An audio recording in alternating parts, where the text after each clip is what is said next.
Going live. We're going live. We're on? We're on. Hello, all you entrepreneurial learners.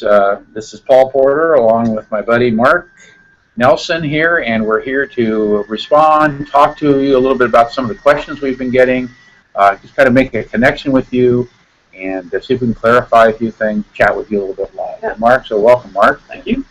Good to be back together. So we're just going to kind of go through some of the question areas that we've been noticing. One question mark that we've been getting is, why Huey? So a lot of people commented it was kind of cool to see Huey Lewis there. Others said, wait a minute, isn't he a rich rock star? Right. So, what do you think? So, and I think we may note this in some of the following courses, but I've had a good fortune knowing Huey for, probably 15 years. And the reason why we selected him is that he really does represent what we think is an economic unit of one. He has built a wonderful life portfolio, and we'll talk about building a life portfolio in an entire session. In fact, I think it's our last session. But Huey's lived in a lot of different realms. Not only is he a rich rock star, but he is also a philanthropist. He's very generous with his time. He's a Hollywood actor. He's a Broadway actor. He's a sportsman. So he's building this life portfolio that we're trying to promote. And in addition to that, he's a good guy. Well, I didn't know him. I'm not a friend of his like Mark is, but what I noticed about him, the reason I thought it was a good idea to include him was, one, he didn't start off as a rock star. He started off, he told us stories about playing his harmonica for change and sticking with what he believed in when his family was telling him, you got to go back to do this and that. He just stuck with it. So he, to me, is also a good example of unleashing passion. Well, and he's been relentless about pursuing his passions. And he didn't make it big until he was 30 years old. So he was playing in clubs, doing side jobs, and so he's not one of these guys that was just an overnight success. He earned what he got and stayed true to his heart. Yeah. So those are some of our thinking. We'll try to give you a whole variety of people. We'll try to mix in some teachers and some administrators and private sector folks. So that's our thinking. That's right. Yeah. It's business people and educators and musicians, artists. Yeah, and artists. We've had a few comments too online. We've been reading everything, by the way. Thank you all for writing. We appreciate that. This is what we really want. Start a dialogue going, start a movement. We've got some questions about economic unit of one and interdependency kind of stuff. Mark, can you tee that one up? Yeah, I think there was some level of concern around, is this economic unit of one too independent? Is it too isolating? Is it too me-focused? And the reality is that, the economic unit of one is really like a business or any type of institution. It depends on interdependency, meaning like a business depends on clients, an individual depends on health, depends on the economics of the world, making a financial living.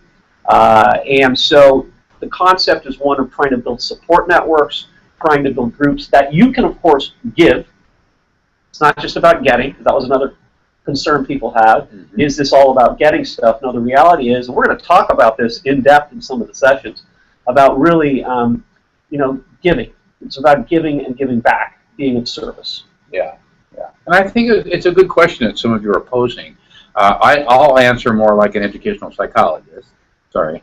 And that is that I really don't think the two of those are exclusive. I think you can be, in fact, the more you take care of yourself, the more you develop yourself, the more you look after finding your own passions, then the more you have to give to other people.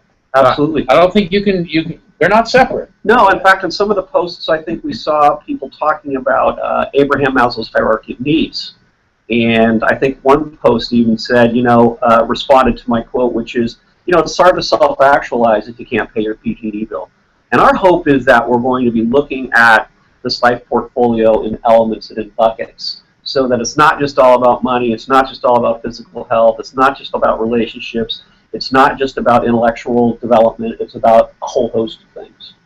And that's one of the purposes for this whole course. We're trying to help people, help ourselves, make that link between the economic factors, the personal factors, business, education. It's all about linkage. So we really hope we're not overstating one or the other. It's Well, both, and combination. it's the first session, so there's a lot of good stuff to come, and hopefully we're going to bring some clarity to a lot of these questions. In fact, I know we're going to bring some clarity to these questions that that you were so diligent in asking. Yeah. And I think that kind of leads into a couple of people I thought was pretty innovative. Some of you wrote in using the term social entrepreneur. Oh, yeah. Which I think, I haven't used that term specifically, but I love it. Well, social entrepreneurship is something that's huge here in Northern California, because there's a big green movement, there's a big sustainability movement, and in fact, Sonoma State University participates in the sustainability conference that I think was back in March. And really the focus there is what they call the 3 Ps, the triple bottom line. Profits, planet, people, not in that order necessarily. So that you're measuring, and there's actually a new legal entity, a corporation called a B corporation, a benefit corporation, that that measures not just the financial profitability, but also the social elements, including what they're doing and how they're affecting the environment, and also how they're affecting people socially within the locales that they're delivering business to. Yeah, interesting that whole new category is getting used more and more. What's the name of the shoe company? Birkenstock? I forget what it is. There's a company that says, look, we're for every pair of shoes, we're going to also buy a pair of shoes for third world country people, etc. So is it Tom's? Tom's, yeah. Howard Schultz was mentioned in one of the posts, the CEO of Starbucks, and I think he's an example, of the leader of the future, who's got his eye on all 3 of those elements: the environment, the people, and of course profitability. Starbucks is a very, very successful organization, and I think with the transparency of information that occurs today, I think you have to focus on those things, because it helps do a few things. It helps you market the company, it helps you attract better talent, and by the way, it's the right thing to do, and it positively affects the world. Yeah. And that's one reason we also emphasize, and we'll do it more in some of our future modules that are coming up now, the building of networks. The building of networks is interpersonal and economic. It's both. Well, and there was a great question that was asked, is this about getting something for yourself? I don't think I'm quoting exactly right. It's quite the contrary. One of the things that we talk about when we're going to talk about building networks is you have to have something relevant to give to whatever it is, whether it's an association or a not-for-profit or the marketplace. And once you decide what you have to give, then the getting just happens. If you build your network to help other people, then when you need that network, it will be there. So it's being very proactive, and it can appear selfish, but the reality is it's about being of service to the world. Yes, and coincidentally, you get what you give. You get what you give. There was a series of posts having to do with parental influence on entrepreneurial thinking, which was a fascinating one to me, because I want to keep thinking about that one. Maybe we'll have some more thoughts for you on that. But the thought of the people who posted that, I think, was that do parents have a role in trying to, in a positive way, help their kids begin to think more as an educational learner? I thought that was an interesting one. I think they do. I'm still thinking of ways they can do that. In terms of like taking risks, parents have an amazing role in helping kids to be more comfortable with risk taking. Parents have a lot of influence on having children think about themselves as economic units of one or personal units of one, where they constantly see that they have a responsibility for developing themselves. So I thought this was an interesting area to start exploring. Well, and it was perfect, because the reality was, one of the reasons why we're sitting here today is because we both believe that the educational system was the best way to deliver these messages about self-sufficiency, about ongoing lifelong learning, about navigating between worlds, about doing all these things. And frankly, it's beyond my pay grade to go into the parental system and the family life. So we as educators have to model those behaviors. We as educators have to understand these behaviors and then create modeling that our students will see every day. Now, I was fortunate. I grew up in an entrepreneurial household, but not everybody in the world is exposed to that. So where's the next best place to do it? Here we are. Yeah. So this is an area I would personally like for more of you to write in about, Do some posting about this one. Give us your ideas about how to do that. We're also thinking about in our next series that will be coming after this, that we'll start focusing more on ways, implementation ideas. That can include for parents. Yeah, equipping. Yeah. Yep. Okay, good. And so talking about kids, let's go to the other end of the spectrum. We had a couple of people write in about adult learners. And I was personally pleased. I used to be an adult educator, and it's an area I feel strongly that, at least in California, we seem to be neglecting. We've had a lot of our adult ed programs. I think that's too bad.